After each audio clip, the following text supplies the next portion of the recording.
Felicitations! It is me, Felicia Day, back from a very long hiatus. I want to apologize to everybody who actually, from their home, was listening to podcasts. Clearly, I'm not doing podcasts from my house, but I am back on the wagon. It's a new year, New Year's resolution, and podcasts will be back on the docket. And I have lots of excuses, so you guys are going to just have to sit through about an hour of them because there's a lot to cover. My last podcast was, I believe, the end of October, before the election, and it's been a bit, y'all. I do want to give a shout out to another podcast that I'm doing with my friend Tom Lank. It's called Undressing the Bridgertons, and because we have been texting back and forth so much about the Bridgertons, I was like, let's just do a podcast, because we are literally texting a podcast to each other just talking about this show. So it's a total lark. It will be uploaded very shortly. Actually, I'm going to be recording it after I do this one, so it's not yet recorded, but we will be starting it soon. Check the Discord, discord.gg/FeliciaDay. Check my Twitter, twitter.com. Oh boy, it's morning, but tomorrow is New Year's Eve. I made a New Year's resolution to start the podcast before the end of the year. And so here I am. I'm showing up for you guys. I'm showing up for myself. And that's what we need to do for 2021. You see how I brought it back there to a self-help kind of thing. Because we need to help ourselves. It is self-help season. And I'm sure all of us, well, you know what? I mean, to be honest with you, I usually started the year off with tons of lists. I would be oriented. I would have a black board up, or a white board up, or a purple board, whatever kind of board I had, with lots of erasable goals, lists, steps. This year, I'm just like, just do something. Not that I've been lazy. I mean, my calendar has been packed all of quarantine, and I'm not sure if you guys have found this to be the case, but time will fill itself up like a large purse. So women will get this. If you have a large purse, you transfer from a small purse to a large purse, and invariably it will fill up. There's nothing you can do about it. Just you will find stuff that will fill that purse up. And eventually you'll be carrying around a piece of luggage. So then you'll be like, you know what, I can't do this. I'm getting a backache. And you'll downgrade to a small purse, and you'll be fine with it until you're like, you know, I could use a little bit more room for 5 more lipsticks. This is a terrible analogy. The point is that because a lot of us have had things cut out from our lives, time-wise, we have filled it. And hopefully have filled it with things that are as fulfilling or more fulfilling. I certainly have felt more mentally healthy this year than I have in my whole life. I think partially that's because I started anti-anxiety medication, but at the same time also in removing that anxiety with a medical treatment, a pharmaceutical treatment, I have realized, oh my goodness, I have been making myself do a lot of things that I don't enjoy, I don't feel accomplished at, things that I feel like I should be doing, things I have been doing for ego's sake, for other people's sake. And in cutting off a lot of those avenues, I have found a baseline of, oh, this is how a normal human should be operating, not in fear and anxiety all the time, or quote unquote normal. I mean, what is normal? But by removing that anxiety that constantly was ticking in my head, I have realized, oh, this is a place I'd like to be better suited here, and hopefully without medication one day. And if not, that's fine too. But I would like to have my baseline be this. And the few times this year that some of those stressful things have popped back into my life through one way or another, certain opportunities for Hollywood writing things and other travel things, especially travel, because I was like, I'm not traveling anywhere. Even going to a studio to work had caused me anxiety. So, at the end of the day, these are extraordinary times, and we need to do whatever we can to establish that baseline that's a little more functional. And hopefully that comes with being able to talk to people, whether it's a therapist or friends or family, being able to take steps if you need to use some medication. That's fine. I mean, listen, I went many years without even trying it because I didn't think that it was good. I don't know what I thought. I was scared of it, so I didn't want to try it. I had the superstition that perhaps my creativity was tied to my anxiety. And I certainly could say this has been the least productive year creatively, although just in different ways. I mean, I've certainly been creative. I'm rationalizing right now. I've been very creative in different ways than the last 10 years. And I'm wondering, boy, was I doing things that I enjoyed or was I not? I'm having another life crisis, but it's a mild one, so don't worry about it.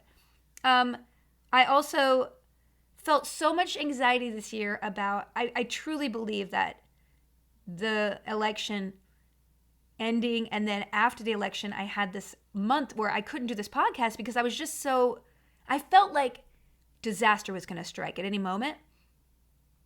And it wasn't just the podcast, it was just life. I felt like I was so wound up over the election. And then when it happened, I just felt like, oh no, this person is going to lash out and get revenge because they've been crossed and they're not getting what they want. And it was interesting dynamic. I talked to a bunch of my other friends about it and they're like, no, I'm not relieved. I think something awful is going to happen. And a couple people who were therapists, they were like, well, this is what an abusive relationship is like. You know, once you stand up for yourself, you feel like there's definitely going to be a backlash. And so that was kind of interesting. So for a month I did that.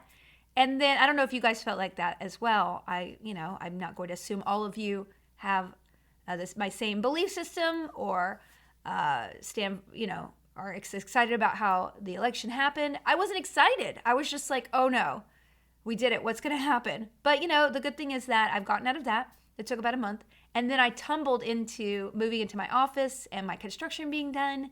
And that took up 8 weeks of my time where I was just like trying to get things to work and moving things out and getting people to fix things that were broken that I didn't know were broken. And boy, oh boy, was that fun / comprehensive. But I'm currently in my office. I have a brand new office. It's so beautiful, you guys. If you ever watch one of my streams, you'll see some of it. And I need to do a little video tour of it as well because I'm so happy with it. I'm so happy. The space is, I can't even believe for 10 months I squatted in a dark corner in the back library. It's cold back there because it's not quite insulated as well as the rest of the house. And now I'm cozy. I have a little area where I can sit. I have a writing area. I have a streaming area that is like so tricked out. And I have my books that are important to me. My games are all on display. Calliope loves coming back here and doing a dance party. It is so nice. And so to end the year right now with this space and just being able to settle in and not feel like, okay, something's going to happen. The election's going to happen. This move is going to happen. The end of the year is going to happen. Well, it's all going to be over pretty soon. And then what do we do? I don't know. So now I'm getting to the point. I don't know. Of course, as someone whose second guesses all happiness, I have to be like, what am I doing with my life? Am I doing the smart thing? I'm enjoying myself, but is it because I'm being slovenly and doing the easy thing because it's not as hard work to stream video games as it is to write? Is that why I'm not been writing? Is it okay to enjoy this? Is this a drug? Am I just doing dopamine hits of performing in front of people but not really?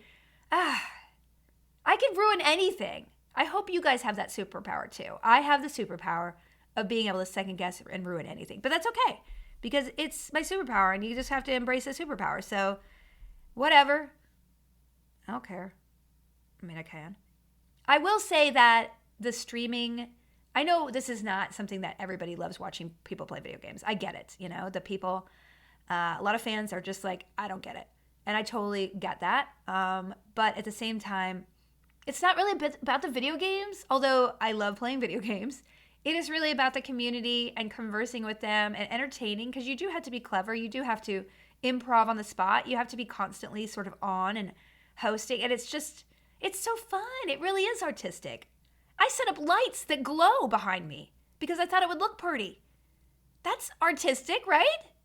I got all this tech equipment. I love hooking up tech things. So I don't know. And the community that's grown around it is just so wonderful. And it really allowed me to unhook myself from this idea that I needed huge numbers all the time to feel like I'm anybody, because that was an external validation, and that's from like Hollywood people looking at my numbers and literally that's your self-worth. How many people follow you on Twitter? How many people follow you? How many people watch you stream? And I'm like, I'm not going to play that game. I'm just going to spend my time in the way that I really love. And whatever happens, happens. I'm going to invest in the people who actually enjoy my my content versus like arbitrarily trying to gobble up as many people as possible and then having some of those people be kind of jerks. You know, I remember so many years on YouTube just looking at comments that were abusive, straight out abusive, and being like, well, I can't censor that person or ban them because I need those numbers because of business. And so, you know, it's like, I feel like I understand that COVID has destroyed a lot of things for a lot of people. And I don't mean to be, hey, I love COVID times. But I will say that sometimes a crisis has to happen in order for you to remove things from your life, good and bad, and then evaluate where you are and who you are outside those things. And so, yes, there are a lot of things I really miss. I do miss traveling. I do miss going to see my friends so much. I miss having my baby be able to go to the Children's Museum. I miss being able to see my family. But at the end of the day, I know that I don't miss some of those things. And I hope that as an end of the year exercise, everybody can just make a list of the things that they have lost this year. And then make another list about the things that they have gained. Whether it's just discovering that you really like cooking, or that you really like that hobby that you picked up, or you're so happy that you adopted that dog or cat or something.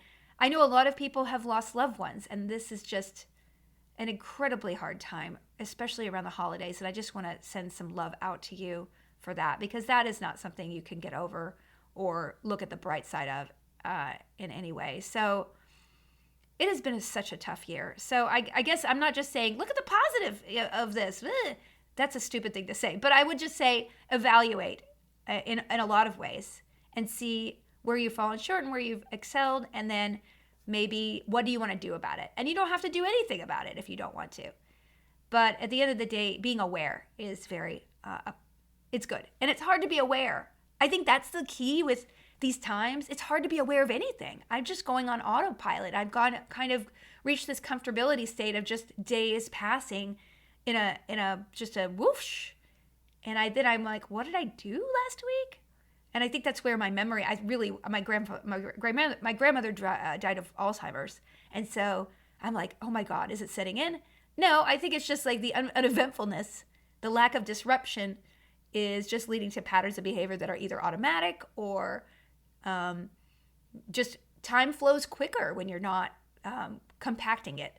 So I guess my resolutions are be aware, do more of the things that give you pleasure, do some of the things that you want to add back that you've been neglecting that give you long-term satisfaction versus short-term. And I think that's the key. Yes, I really like watching TV and I'm playing video games, but there are a couple of things that my long-term investment need to be invested in. So writing every day, even an hour a day, exercising a little bit, all of those things need to be sort of looked at. So those are my resolutions. I hope that you guys have those, but don't be realistic about them. I remember I would have learn Japanese and Spanish, write 5 books. And I never did any of it. It's not like, oh, Felicia's so productive. I would just be a New Year's list poser. I'd be just a total poser. Because I put it down and then you gain this sort of satisfaction of I'm on my way. I bought that Japanese for Dummies book. I am ready to be fluent. And then for a week and a half you do it. Or you do Duolingo, which by the way, I don't believe that I've retained anything that I learned on Duolingo. But last year I did in-person Spanish classes for about 9 months. And I remember almost all of that.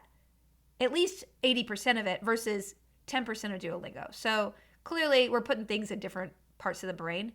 And for all those, not to condemn Duolingo users, go ahead, do whatever you want. Do whatever you want. All right. So let's see, what else? Oh, Christmas and Thanksgiving, y'all. Oh boy. Ugh. So much has happened. I don't want to go into all details because it's Thanksgiving happened See, it feels like it was yesterday, but also 4,000 years ago. So time is so relative. And especially since I'm reading a lot of history books, it's all relative. And I'm a little bit scared about how elastic time is. I mean, we could just be over tomorrow.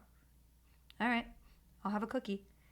Christmas was really fun, and that's last week, so I guess this is okay to focus on Christmas. So I moved in. My brother came to visit me on Thanksgiving. That was super fun. He and Calliope get along really well. It's wonderful to have family. And he had he had gotten tested. And of course, that is arbitrary because you can get tested and get sick the next day. But he doesn't do anything in his house. So I did allow him to come over and stay in the renovated room. And it was so lovely. And he helped me set it up. And he got a squatty potty for it. And he got a USB charger. So he really tricked it out, y'all. He could squat. He could charge. What more do you need in a room? And he also helped me fix my Wi-Fi, which is like, these are the things you want in a family. Massage therapist, doctor, lawyer, tech person. All right? That's all you need. And cook. That would be a nice one. Boy, I should have 6 children, so I have one of each of those. Nope. I look back. I want to talk just a little bit. Okay, so Christmas. Christmas was great. I didn't really get gifts. I got some Lululemon pants and a coffee maker. And those were the things that I wanted for Christmas, and they were lovely. I'm wearing a pair of the pants right now. I've been wearing the same 3 pairs of exercise pants since March, and a few of them had holes in the crotch, and I didn't care. I was just going around with, part of my butt hanging out. It was butt hanging out time. And I didn't really care. Like, who's going to see my butt? I'm streaming. I'm not walking. Not doing any exercise. I mean, I should. That's on the list. But anyway, so for Christmas, it was all about Calliope. And she's 3 years old, almost 4. So the awareness level has just leapt to the sky. And it is so fun. And she tore into these... Guys, I've never seen a child... It was like a cartoon character tearing into gifts. Like a badger. A honey badger looking for honey. I've never seen anything like it. The sheer amount of greed on this child's face almost made me embarrassed for her. But then I'm like, God, wouldn't it just be just unadulterated greed? Is that, I mean, I can imagine myself. That's the thing that, like, I think we get at a good buffet. You go to Vegas and you look at a good buffet and you're just like, I'm going to eat it all. I'm going to have one of each and I'm not even going to eat that whole thing. I'm going to have one bite of that apple pie and then bleh, I'm moving on to the next one. And you feel like, wow, I've really made it. I think that's the only thing as a child. That's why we like we like supermarket spree, kind of TV shows, right? That scratches that itch where you just can take it all. We play a lot of, Calliope and I play 30 minutes of video games every night together. And we've been doing Captain Toad's Adventure, which is very fun. It's a really cute puzzle game. I have her help me with the puzzles. But there's always a list where there's a coin rush kind of thing. And just the greed, like how many coins can I get? It's all free. It's free. I see where she gets it. All right, so Christmas was great, and we cooked a lot, and I've gained 10 pounds, which I'm not going to make a big deal about, although I don't feel healthy. I do, and I know, because you know what it is? Those are all 10 pounds. They're all cookies and cakes, and I just love baking. And then I'm sitting all day, so I set up my room so that I could do exercise videos. God knows if that'll happen, okay? Just to be honest. I bet if I want to act again, I do need to get somehow, because actors, they're models, essentially. You're not only using your emotions, you're using your body. And generally, Hollywood only embraces the really fit bodies, which I'm definitely not fit. The jiggle jaggle is real, but I don't really care. So that's another thing. It's like, is it the medication that's making me not care? Or is it like genuinely, I'm just relieved not to care? These are the things that I'm grappling with. And I don't know if anybody else on anti-anxiety meds, once you feel like really stable, is this the point where you go off your meds and you're just like, oh, this is the point where you go off your meds and you get worse again. You know what I'm saying? Or have I reset my brain and I've actually removed a lot of the anxiety-inducing things that were in my life, and I could go off the medication knowing myself better and maybe not putting myself in the position to be pursuing things that give me anxiety. I go round and round all the time, especially at 3 a.m. So it's clear that I'm not anxious. It's just a different variation of anxious. I would love to hear from you guys about that, because that is actually something that I grapple with a lot. Do I start the new year just trying to see my organic self again, or is my organic self something that actually just needs that help? So there's nothing wrong with that. Like I said, my aunt was diabetic, and if my brain chemicals are not balanced, and that's something that is physiological in my brain that needs help, let's do it. I'm talking about this a lot because it's on my mind, to be honest with you, especially now at the end of the year. Like, where do you want to start out? I do want to create more. I'm not creating. So and I'm blaming that versus like you need to find internal motivation to create. And having written a whole book about unlocking your creativity, I'm just wondering, am I funneling all my creativity into the streaming, which can be very creative, and is that a good use of it? But am I, even as a mom and somebody who's now like in COVID, which is also like crisis time, which dampens your creativity, is this something I should be worried about, or should I just roll with it? Let's just roll with it, you guys, right? Right? Ugh. I've been looking back in the streaming year, and it's very interesting. I've been streaming literally since 2014. So I found an email randomly, 2014, asking to get partnered by somebody after I started streaming. And I was like, wow, this is a big portion of my life. I've been doing this, and I've started doing it a little bit more seriously, clearly, this year. It's become not only part of my professional life, my career, in a sense, but it's also become exciting to me because there's places to innovate. I can add my stamp to things. And of course, I did a show called Women Are, which was interviewing amazing women in all sorts of career fields. I wanted to inspire, to open doors. I know I did that. We did a great show. It was partially funded by Twitch. And they do things where they sort of jumpstart shows. And I had to, I'm not ruling out doing more, but I am looking at sort of the purpose of Twitch and how Twitch operates. And I was having flashbacks. I was just thinking about this, about YouTube. So when I made shows for YouTube, I made shows that I thought people should like. And some of them were rewarded and some of them were definitely not. And I'm not saying that the quality of the show ever merited how popular it was on the platform. But I do look back and I think, wow, it's really hard on a platform to try to make people like something. And so the only success you're really going to have on a platform is to play to the platform's strengths, right? The core base of the platform. Because moving audience and reminding people to go to a platform is just too exhausting most of the time. So at the end of the day, if you look at the popularity of a show about women and women empowerment and panel, talking show, and the quote unquote success of it as far as numbers go, it's very low compared to just me like booting up and playing a video game. And I used to be discouraged about that as far as a platform goes, but now I'm just like, oh, you can't fight the tide. You have to sort of figure out what you do that works best on a platform, not try to be resentful when what you do isn't business financially rewarding enough on a platform, if that's your metric. I'm not saying that's my metric, and I would like to do more empowering things on Twitch, even if it doesn't please everybody and get all the views or whatever. But at the end of the day, there's this emotional thing. You can't get emotional about the business of your creativity. You have to just release it and feel like, I did this. That external reward is something I have to think about in a different way, that I'm so proud that I did this creativity. So it's really interesting, as far as like Geek and Sundry, when we started that Twitch channel, I had a bunch of things that I thought would be cool and we put them on there. They were not necessarily me looking at Twitch and thinking, oh, they like this, let's do some StarCraft or like some League of Legends or whatever. We didn't do that. We did the same thing we did. And the great thing was that some things took off, like Critical Role, like an incredible way. And then a lot of the other things didn't work. And so it's all lightning in a bucket. What's that expression?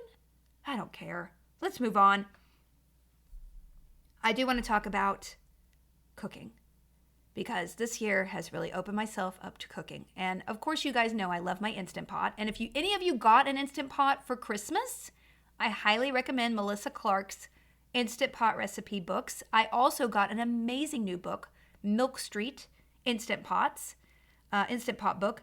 So Milk Street there's a chef, it's his thing. I can't remember his name. I'm very educated, clearly. But it's a website where you can get all sorts of recipes, and you can subscribe to a newsletter. It is a fee-based thing if you want access to all the recipes, but I have to tell you, it's like $36 a year for the physical recipes, or the physical magazine, and the online access to the recipes.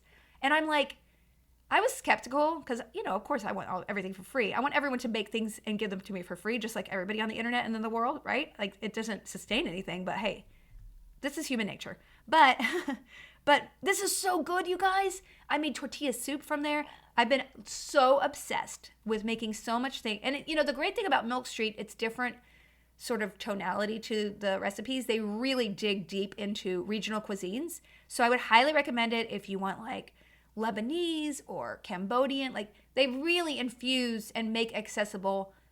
I don't know if it's co-opting or cultural appropriation. I don't know. What is that? How can you draw the line like of a white man chef taking some Lebanese elements and putting them in his let's just close that door and just say it's a great place and I love all the recipes and we'll think about it later. I also highly recommend Snacking Cakes. It's a cookbook with the best little cakes. And they're just like not elaborate cakes, y'all. They're kind of like 2 steps up from a mix, but they will be so much better than a mix. You can't even believe it. And all the recipes are melted butter, so you don't have to cream anything, which literally cuts it in half. I can make a cake in 15 minutes and have a cake done in an hour. It'll cook. I can cook it, bake it, cool it in an hour. And so it is incredible. The vanilla cake with the vanilla butterfield, it's my favorite thing I've ever eaten in my life. So highly recommend. And they have so many variations in the book. Like some are very exotic, like cardamom, and some of the cardamom zucchini, and some of them are just like plain mocha or plain chocolate and chocolate buttercream. And if you need a cookbook that just gives you all the cake love in the world, get this book. Highly recommend it. I would like to say that we're doing consuming things because I got to get through this podcast. I could talk 5 hours, okay? I'm so sorry. I just want to apologize again. I'm so sorry. And I've been meaning to do this podcast, but I've been prioritizing other things, and like, I won't do that. Every 2 weeks, you'll get a podcast, all right? Even if it's me just saying, I got nothing. But I always have something. That's the irony. Okay, I'm going to make a Google repeated. Well, here also is the thing. I took the podcast. Let's just be honest. I took the podcast and I decided to make a video podcast about it. And then I started doing like, you need guests every week. And then I started stressing out because I was doing that and Women Are, and I was doing Among Us twice a week, which is like coordinating 10 people. So I was literally coordinating up to 50 people a week to help me with streaming. And that was taking it to a level where I was like, oh no, this is not what I was signing up for. I'm doing this for myself and I want to do it for fun. I am now becoming my own employee, booking other people for the opportunity. And I've had so much fun, but I can't do 4 of these a week. So I did my last one. I think the last podcast I uploaded was Carrie Byron, and she was incredible. I could do a podcast with her every week. But at the same time, I was just like, listen, I got to stop this. And also, it doesn't feel like the right use of this venue. Like, I feel like Twitch is great when we're multitasking. We got the chat, we got us, people reacting to something else. So I would be open to doing like Amazon watch-throughs of things, because you can do that now, which is very cool. The other night we said goodbye to Twitch Sings, which is sort of an online karaoke thing, and that was super fun. So I think Twitch almost works best like a nesting doll, that we're all like 3 steps away from the original thing that we're interacting with, the game, whatever it is. So I cut it off, and I think I just was like so burnt out on guests. So I feel like now going back to the original format of this podcast, I love it. I do love talking with my brother, and I'm like, should I change this to a brother and me podcast? But it's not the same. This is my therapy session every week into a mic by myself. It's okay. I could do more than one podcast, and that's why I'm doing the Bridgertons one. And I really would like to do one with my brother, but we need to figure it out. So anyway, that'll be for a new year. For books, okay, we're doing consuming things. I finally finished Metamorphosis by Ovid. And I know that sounds like the douchiest thing that just came out of my mouth, y'all. But I did it, and I loved it. And it was so good, and the writing is so good. And I got a good, I think it was the Penguin translation I got. And I enjoyed it so much.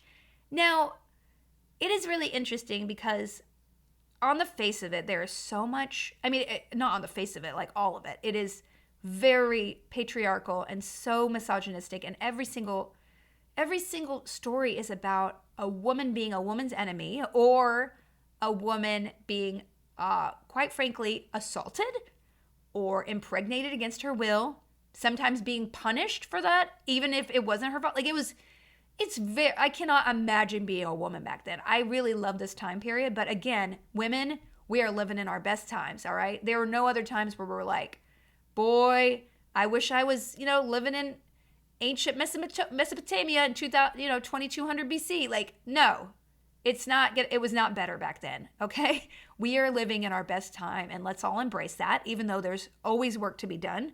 But we're fighting thousands of years of culture.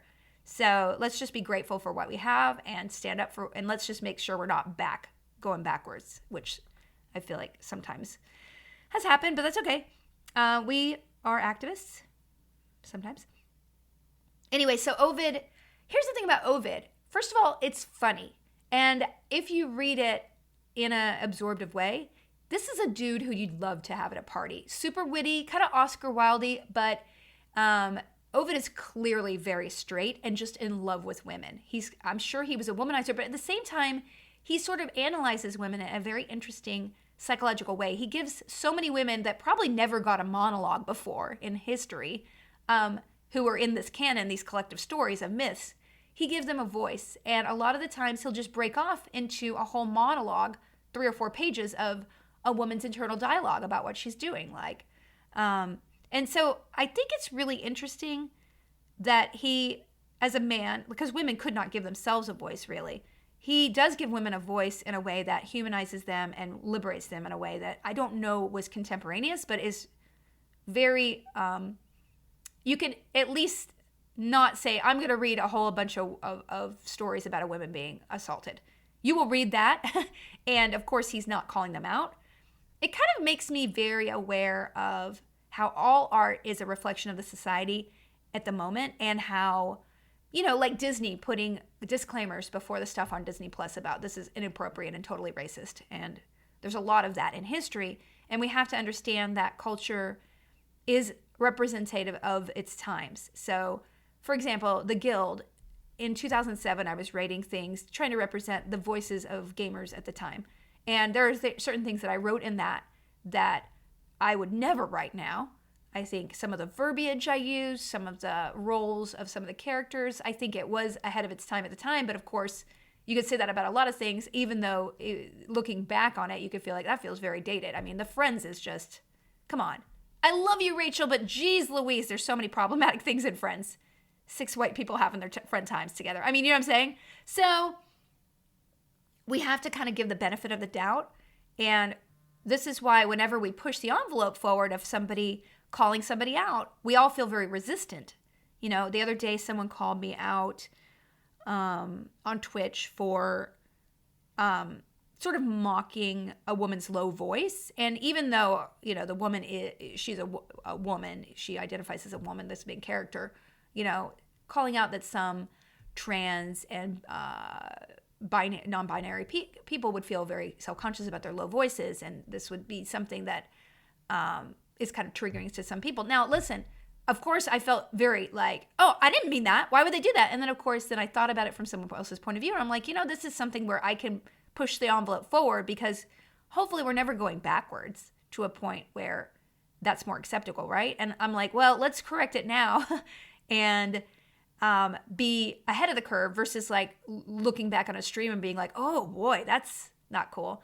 The same thing about, anyway, so I just want to say that whenever you feel called out or resistant at something, and some people are jerks about it, they're very self-righteous and they are very looking down upon you. And I think the tonality of how you approach somebody to correct a situation is very important as well. Not for, yes, people shouldn't be defensive, but that's just, I think, like I like to say, you guys have heard this before, but when you beep at somebody in traffic, nobody's like, oh, you're totally right, I should go to traffic school right off the bat, right? We're all just like, screw you, I'm better. Slam. So, awareness and grow. And the wonderful thing about society is that we can look backwards at things that were not, are currently unacceptable, that were completely acceptable at the time. And you realize somebody pushed that needle forward. A lot of people together pushed that needle forward and said, this is not cool anymore. And here's why. And here's where we can go together. And it really doesn't harm anybody to go together here to this other point. So that was so rambly. I'm so sorry. The other book I read was The Big Sleep. But guys, I read it annotated, and it is so good. Oh, guys, it was so good. So I realized that annotated books are my jam. They're my favorite things ever. If you guys have any annotated books that you can recommend to me, please send them to me on Twitter. Because some of my favorite books in my own history, have been annotated. Clearly, all the Greek stuff that I've been reading has been annotated. Every single thing, and I think that's what's kept it addictive. The Iliad, the Odyssey, all of the Ovid. It's not just I like sitting around reading Greek literature. I like actually being able to see a three-dimensional experience as far as learning and enjoying the art and then learning about the art as I'm reading it. So I was like, you got to get out of this Greek thing, Felicia.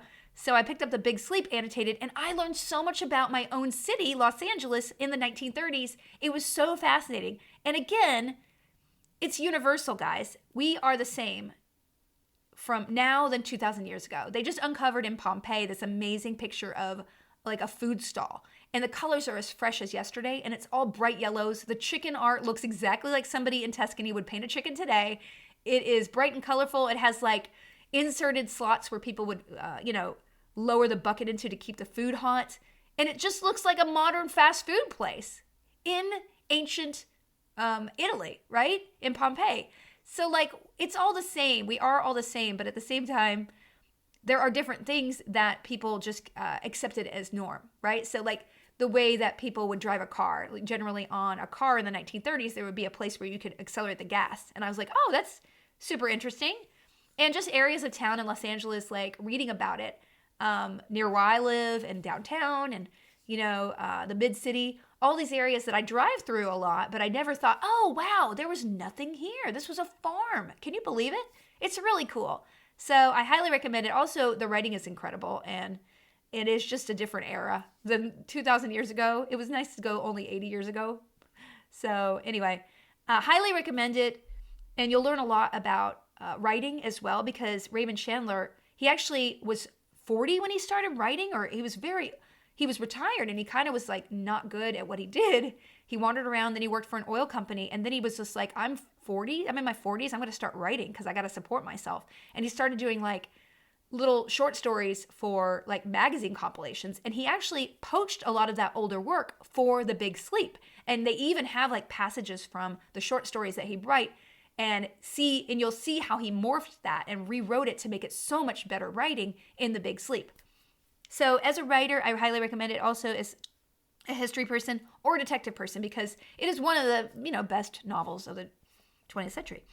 I'm in the middle of reading City in the Middle of the not City in the Middle of the Night. Victories Greater Than Death by Charlie Jane Anders. She gave me a preview copy. It's a YA book that's coming out in the spring, and it's very good, as you would expect by Charlie Jane Anders. She is an incredible writer and always she just is very imaginative. She'll always surprise you, which I appreciate. And this is definitely a YA book. It's written for YA readers, but at the same time, there's so many ideas in here that I think adults, especially, it's very geeky and self-aware in a small way. And I really think people like us I'm enjoying it, and I think you guys would enjoy it too when it finally comes out. I'm going through all my books. That's my one New Year's thing I have to do, to go through my books. I get so many preview books, and there's some of them I'm never going to read. And I feel overwhelmed because my side table is toppling with books. And I've been reading too many things on my Kindle, and I don't want to support Amazon anymore because, especially in the book area, because I feel like the most important thing we could do is support indie booksellers right now. So I need to buy physical books again. And at the same time, I don't have room. So I'm going to do a big purge. The next books on my docket are a book about ants that I got for Christmas, because you guys know I love ants.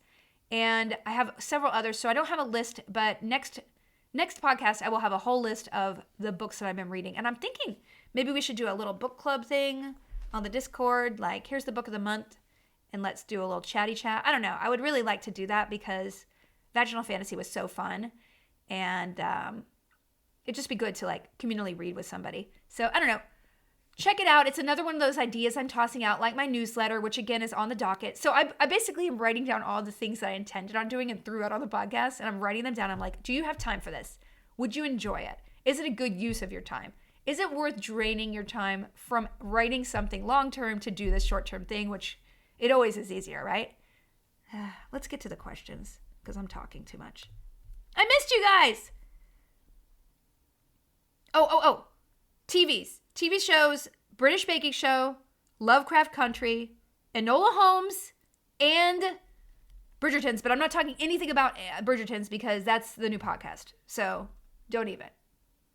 Just don't even try to make me. We're saving it because Tom is so funny about it. The text chain is a little bit PG-13 RX. But that's okay. We'll get to it. A lot of new games are out. I've been playing Immortals Phoenix Rising, which I really recommend if you've never tried an Assassin's Creed game. It's like Assassin's Creed Light. Amazing Greek mythology setting. And this new Stardew update is out. So if you guys love Stardew, there's a lot of new content available. I've been playing World of Warcraft with Amy Okuda and Ryan Koppel and Tovas, one of our mods, and a bunch of the other people. We have a really good guild on Zangarmarsh. So if you want to join Knights of Good, there's lots of people on. We are only playing once a week, so I am so casual. So don't expect to see me questing because I just don't have the time. But the once a week thing is actually very fun. The new WoW is very casual, very easy. It is. We were level. I had a horse after an hour and a half. So if you are a former WoW user and you're just like, I can't get back in there, it's too much of a time sink. It is a time sink, but at the same time, you're going to get a lot more for your time. Just FYI. Okay, questions. I got to get out of here, so I got to do these questions. Richard Gagnon asks, what are your thoughts about Quibi shutting down in the future of the serialized short-form content? It seems that Quibi's problem was a bad business model, short-form TV and film only on a smartphone. Or were they right to blame the failure on coronavirus? Okay, no. It was so bad, you guys. In every way. And, you see this a lot, and this is the frustrating thing. That tech, I say this all the time, but tech, their job in tech is to push innovation. The job of Hollywood is to do the opposite, is to, just enmesh themselves in cliches and follow what has already succeeded before. And that is just the definition of the businesses, which makes sense because a movie can be hundreds of millions of dollars. It's really hard to risk that much money. Tech, you could start from a much lower financial threshold and start a platform that will be able to support all that. And you could see that, like every platform starts with low budget content, eventually gets higher and higher budget, and then a new one starts because people and creative people don't have a place to put their creativity. Tech sees an opportunity, rinse and repeat. It's like over and over and over again. So Quibi, I have a personal grudge against them because I pitched several board game shows to them and they were like, it's too specific. We want a general audience. And then I wanted to do a meeting with them for serialized fictional content, and they wouldn't even take a meeting. And my agents at the time, who I left because of many things, but one partially was this, they were like, you're not big enough to go to Quibi. And I believe that they were right, you guys. They were buying things only from The Rock and Reese Witherspoon. So I would have had to have gone to one of these stars to be able to sell anything. But I got but I wasn't upset. I was just like, oh, they're going to fail. Because clearly they weren't going to like a Hank Green or, a Fine Brothers or somebody who actually knew what short form. And then the very platform wouldn't make anything succeed itself, right? You couldn't take a screenshot. You couldn't share clips. It was just absurd. It was just literally people creating a platform without really understanding users. And that really made me upset because I do believe short form content works. I do believe it. And maybe because of coronavirus, maybe super long form content is working better, like streaming and things like that. But at the end of the day, we're going to get vaccines. Life is going to return to some version of what we knew before. And we're all going to be listening to more podcasts in the car. We're all going to be looking at more short form content because we're much busier and we're distracted. So I think the right person could have made that work. But clearly with the programming, them trying to be so general and signing up every sort of, I don't know, man. It was just like they were rebooting so many things. And like everybody's doing that now. And I'm just like, I don't want to see more Saved by the Bell. I'm not 15, all right? Mario Lopez is not hot to me anymore. No offense, Mario, if you listen to this podcast. All right, that's my answer to that. LJ from Discord asks, hey, Felicia, I would like to know what your experience recording the audio version of your books, and if you could do another audio version of another author's book, what book would be? Thank you very much. Well, LJ, the experience was great because when I wrote my books, I read them out loud. And a lot of people have commented that my books feel very natural audio-wise, and I did that for a reason because I knew I would be reading them. And in the past, I had read books out loud, and I realized, authors aren't thinking about someone making this conversational in a way where an actor or voiceover artist would perform this later, just in the way that you phrase things. So I urge you, if you are doing something that would ever be performed aloud, read it out loud first. I mean, I think there's a reason the Iliad and the Odyssey are so wonderful, and it's because it basically was written down from oral traditions. It was refined. You'd had rewrite after rewrite. And here's a fun fact. David Sedaris would, someone told me this, they booked his shows. He would write something and then the next day book a venue and go read it out loud to the audience. And as he was reading it out loud, he would rewrite it on the spot. So he used his performance to rewrite his writing to refine it. And that's why his writing is so readable. It's so wonderful. And going to watch him perform it is a joy. So that is super inspirational to me. And anyway, maybe it inspires you too. So I did a project, and it's unannounced as of now, but I did read an audiobook, and I'm very excited about it. I think it gets announced next month. So it is one of my projects that's coming out next year, and I would love to do it again. I know Will Wheaton does audiobooks all the time. I did find it to be very tiring because a whole book is like 5 to 7 days, all day, every day reading. And you get to the point where you're just trying to read ahead, which I am very good at because I speed read. But at the end of the day, you start stumbling on words that just don't make any sense. You're just like, what? Pencil? Who wrote that? Who made up that word? That's a weird one. So you just have to take a break. It definitely is a marathon rather than a sprint like cartoon voices, but I appreciate the art form a lot. Also, as a audiobook reader, you kind of have to adopt different attitudes per character. And toward the end of the book, you just start running out of characters. You're like, I don't know what else to do. But it is actually a puzzle. You just are like, what else could I do with this voice? And having no accents inside me. I admire professional book readers more than anything because they really do have to have a lot of tools in their toolbox. All right, Simon Hall asks, have you and your daughter read fantasy books from when she was small? My wife and I agree on a lot of the aspects of a Montessori education. However, I think that raising a child without fantasy books and play would be so sad. Thoughts? This is a really important question to me. And Simon, I'm sorry it's taken a while to get to. I totally agree with you. I think that Montessori has amazing things. There is a book called Montessori from Birth that I read, and it's great. It really helped me sort of liberate my kid earlier than I would have expected, and she totally met the bar when I expect her to get dressed by herself or encourage her to start cutting with a knife or a small baby cleaver, like they say in there, which is one of my favorite things ever in a book. It says an 18-month-old toddler will be capable of attempting to cut by themselves. Assemble a small baby cleaver, dull of course. I'm like, dull? Of course it should be dull. It's a baby. But my kid can cut pretty good. I didn't give her a cleaver. Actually, I do have a cleaver for her. But I couldn't dull it enough, so I couldn't give it to her. I was like, this is not dull enough for a child. Maybe not. But yeah, there is a philosophy that says you should always root your kid in real things now because they don't know enough about real things.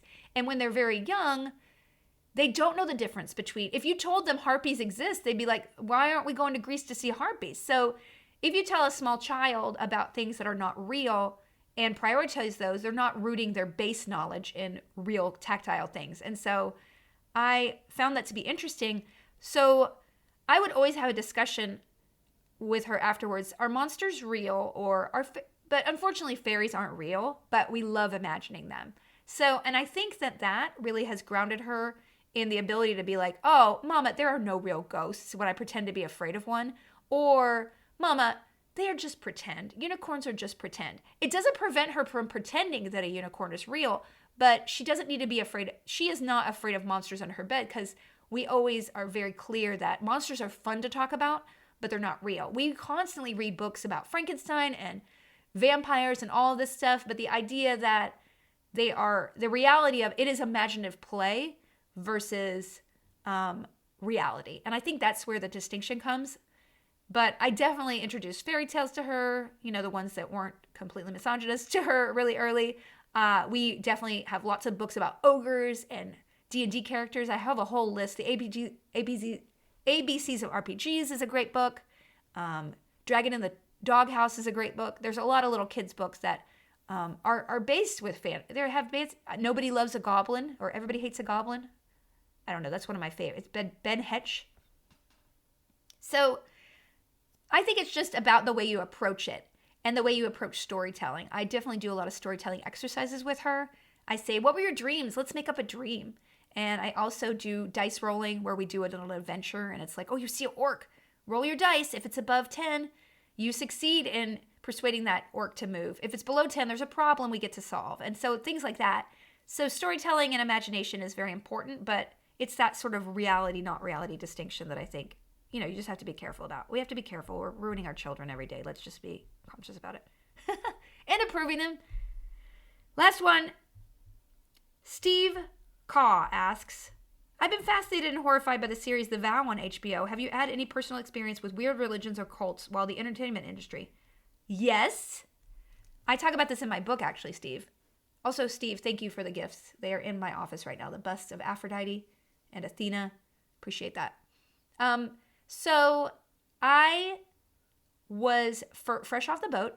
I think I was 19 years old, and I was sent to a class, a local acting class. I don't want to name them. I couldn't name it. I can't. And they were adherent to a certain, I would say, culty religion, quote unquote. And I didn't know that at the time. And they literally would pull me out of class, brainwashing me. The teacher would insult everything I did on stage. And they were, in retrospect, trying to break me down. And they were like, why are you suppressing everybody around you? I was like, what are you doing? I'm just sitting in class. They're like, we could feel you suppressing everyone around you. And so I would get in trouble all the time. There was not one time that I performed on stage where I got compliments. And I talk about this in my book. It was the teacher, but also he was an adherent to this this sort of religious sort of philosophy. And I quit, and they stalked me. I only quit because my boyfriend at the time was like, you can't come back from class. You're paying $300 a month to cry every week. This is not, and I think I still carry that with me in acting.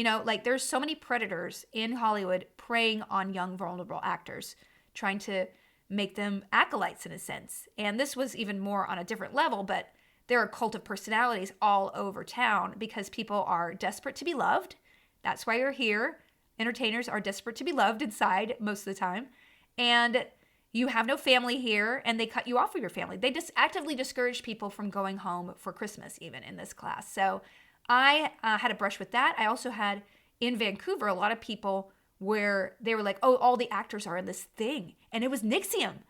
So they were like, well, they have seminars on the weekend. You could come on the weekend. I was like, no. I mean, it wasn't ever like high pressure with anybody famous, but it was enough so that I was very aware of this. So when all this stuff came out about the vow and all that stuff, I was like, oh, that was that thing that one guest star was into. Oh my God.